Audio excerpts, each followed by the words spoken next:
Wah, aku nek parek dikongkoni terus, diintervensi terus, diatur terus, kira-kira kan. Tapi untuk dekat dengan Allah itu tidak seperti itu maknanya. Jadi memang benar kalau kemudian kita jauh dari Allah, kemudian muncul rasa rindu kita kepada Allah. Tapi kalau kita dekat dengan Allah itu ada rasa takut. Ya Allah, hambamu ini kotor.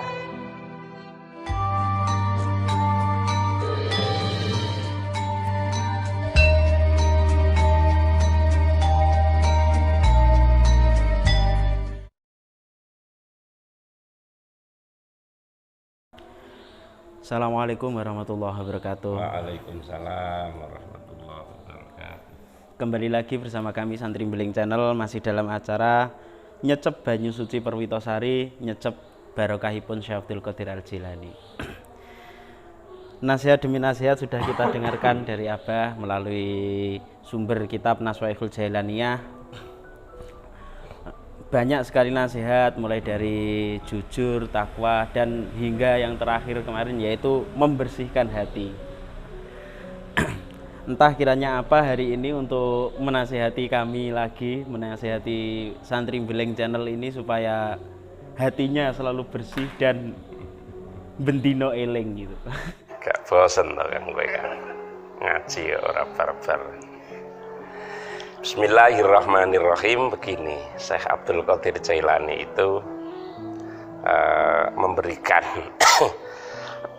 rambu-rambu kepada kita bagaimana caranya kita untuk menitih sebuah tingkatan, sebuah prestasi hidup. Dawuhnya awwalud darajat at-taubah. Permulaan awal dari derajat atau tingkatan itu pertama tobat. Artinya begini, kita kalau ingin mendekat kepada Allah, ingin menjadi orang yang punya tingkatan, punya derajat, punya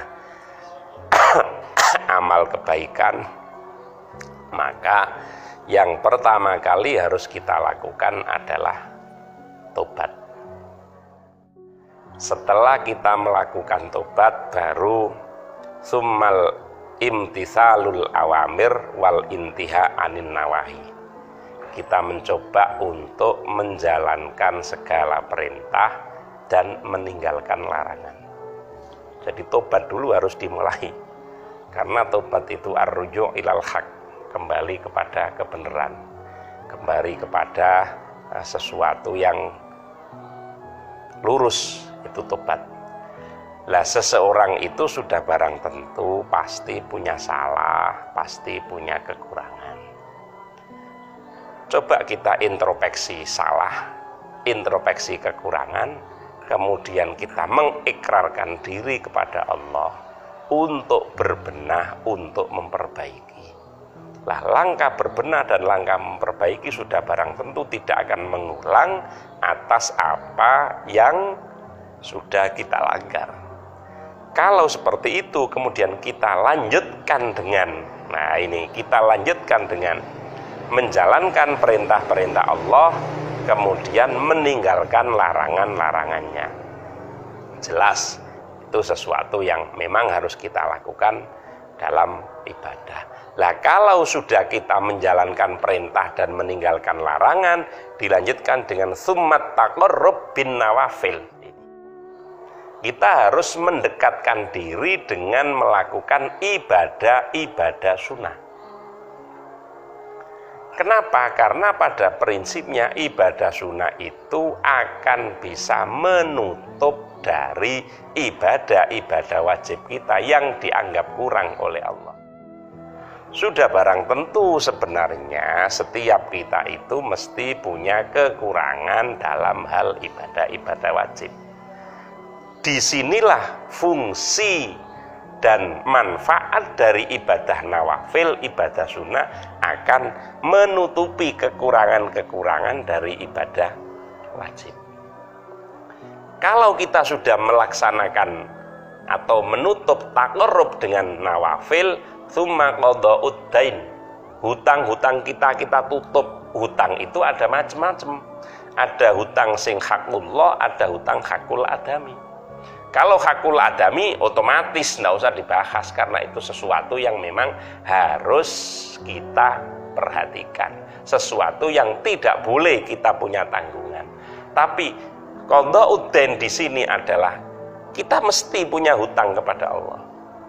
Mungkin dulu pernah apa, mungkin dulu apa, itu kan hutang. Tetap kita tutup, cepat kita tutupi.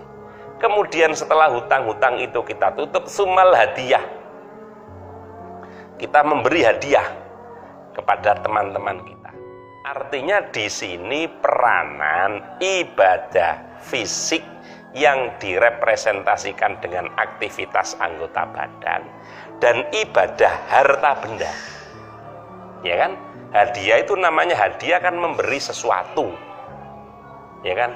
Memberi sesuatu. Makanya ini harus kita berikan. Artinya apa kita harus berikan? Maka setelah kita lengkap itu semuanya, kemudian kita harus melakukan aktivitas yang aktivitas itu berkaitan dengan harta benda untuk kita bagi. Nah, ini yang harus kita perhatikan. Makanya sumal hadiah itu tadi. Jadi awal dari kita itu beribadah, mulai dari kita itu menjalankan segala hal itu tadi, mulai sampai ibadah-ibadah sunnah dan hadiah itu tadi adalah kita itu harus kembali dulu kepada Allah, atau kita harus bertaubat dulu kepada Allah. Jadi kita harus kalau bahasa saya mungkin, lihatlah dirimu saat ini sebelum kamu melangkah untuk menentukan apa tujuan hidupmu. Mungkin seperti itu. Ya, pokoknya santri beling akeh lah. Akeh parilane, akeh istilahnya. Jadi gini, Bah, kalau saya mungkin saya akan pertanyaan saya itu tentang doa. Tentang doa. Kan tadi itu kita itu harus bertaubat dulu sebelum kita itu melakukan aktivitas-aktivitas lain. Nah, terkadang waktu saya dulu itu pernah menonton film, itu ada beberapa doa tidak dikabulkan. Itu kalau menurut film itu, oh kita salah sambung mungkin. Apakah seperti itu? Kita itu salah sambungnya dengan Allah, kita salah sambung dengan Tuhan, sehingga doa kita itu belum dikabulkan, atau memang kita itu belum memiliki hati yang bersih atau belum tobat itu tadi? Ya memang begini, doa itu kan ada etika yang harus dibangun, ya kan? Di antaranya adalah harus keluar dari hati yang bersih. Lah hati yang bersih itu adalah buah dari tobat. Kalau seseorang itu belum bertobat, maka mustahil punya hati yang bersih. Makanya tadi sebagaimana yang sampean ceritakan tadi, doa itu ya ndak nyambung frekuensinya. Makanya kalau ingin doanya terkabul, ya bersihkan hati dulu. Kira-kira kan begitu. Maka benar, tobat ini menjadi sesuatu yang penting, sesuatu yang pokok untuk memulai berbagai hal kebaikan. Jadi tidak semata-mata tobat ini berfungsi untuk sebagaimana yang sudah saya sampaikan, memahami dari dawuhnya Syekh Abdul Qadir Jailani, tapi banyak hal sebenarnya. Karena tobat itu start awal untuk seseorang itu benar-benar bisa mendekat kepada Allah. Artinya seseorang itu walaupun punya aktivitas ibadah, tapi ada hal-hal yang dia belum bertobat, ya menjadi sama saja. Karena tobat itu sama dengan pembersihan jiwa. Jadi kita itu tetap harus bertobat, kita itu harus kembali ke Allah, kita itu harus mendekat kepada Allah terlebih dahulu. Dan ada satu pertanyaan lagi, itu mungkin gini, Pak. Kalau paradoks cinta itu kan dekat, ada beban, jauh tapi rindu. Karena itu paradoks cinta. Nah, ketika kita ingin mendekat dengan Allah itu kan terkadang berat banget sih nanti kalau dekat dengan Allah. Ada beberapa hal yang mungkin utusan Allah itu sangat berat banget seperti itu, Pak. Itu bagaimana? Kalau menurut saya begini, paradok cinta yang Anda ceritakan itu kan cinta kepada makhluk.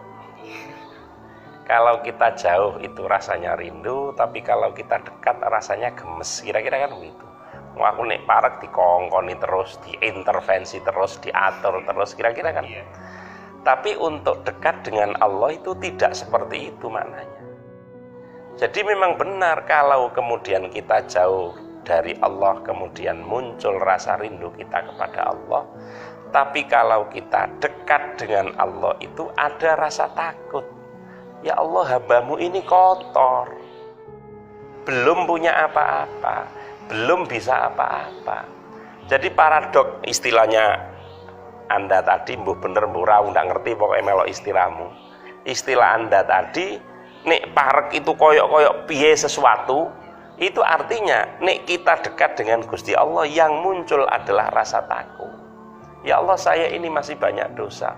Ya Allah, ya Allah, ya Allah. Jadi makanya di dalam istilah ibadah itu kan ada khauf dan roja. Harap-harap cemas. Khauf itu takut akan siksa Allah.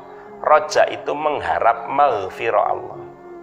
Jadi di satu sisi kita tetap harus optimis bahwa rahmatnya Allah akan sampai kepada kita, maghfirahnya Allah akan sampai kepada kita.